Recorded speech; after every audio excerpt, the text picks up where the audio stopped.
Hi hello வணக்கம் மக்களே. இப்போ ஒரு ரீசெண்ட் டேஸில் மைவி3 ஆர்ட்ஸ் அப்படின்னு ஒரு கம்பெனி ரொம்ப பிரபலமாக பேசிக்கிட்டு இருக்காங்க, ஸ்கேம் பண்ணிட்டாங்க அப்படின்ட்டு. அது உண்மை தான். ஆனால் அவங்க வெளியே சொல்ல மாட்டேங்கிறாங்க. ஏன்னா எல்லாருமே ஆரம்பத்தில் எல்லாருமே காசு எல்லாமே நல்லா தான் கொடுப்பாங்க, செய்வாங்க.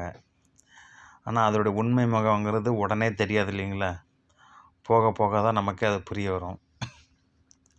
ஆரம்பம் என்றைக்குமே அமர்க்கலமாக தான் இருக்கும் எல்லாருக்குமே, ஓகேங்களா? ஆனால் முடிவுங்கிறது யாருனாலும் ஏற்றுக்க முடியாது. அது கொஞ்சம் கசப்பாக தான் இருக்கும்.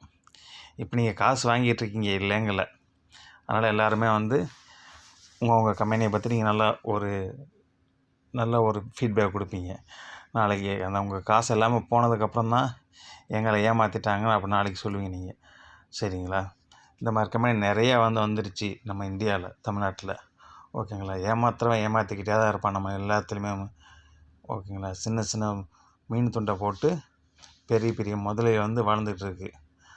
அதனால் தயவு செஞ்சு உங்களுடைய உழைப்பை நம்புங்க, உழையுங்க. அந்த உழைக்கிற காசு மட்டும்தான் நமக்கு என்றைக்குமே கூட இருக்கும், சரிங்களா?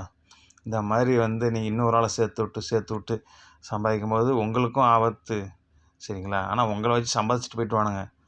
ஆனால் அதனால் உங்களோட ஃப்ரெண்ட்ஸ் சர்க்கிளில் உங்களுக்கு ஒரு கெட்ட பேர் வரும் இல்லைங்களா? அதனால் தயவு செஞ்சு யாரும் அந்த மாதிரி நம்பாதீங்க, ஓகேங்களா? நம்பி யாரையும் சேர்த்து விடாதீங்க. நீங்கள் மட்டும் இதாகுங்க பரவாயில்ல, உங்களை நம்பி இன்னொரு சேர்த்து இது பண்ணிடாதீங்க. ஓகே, பாய்.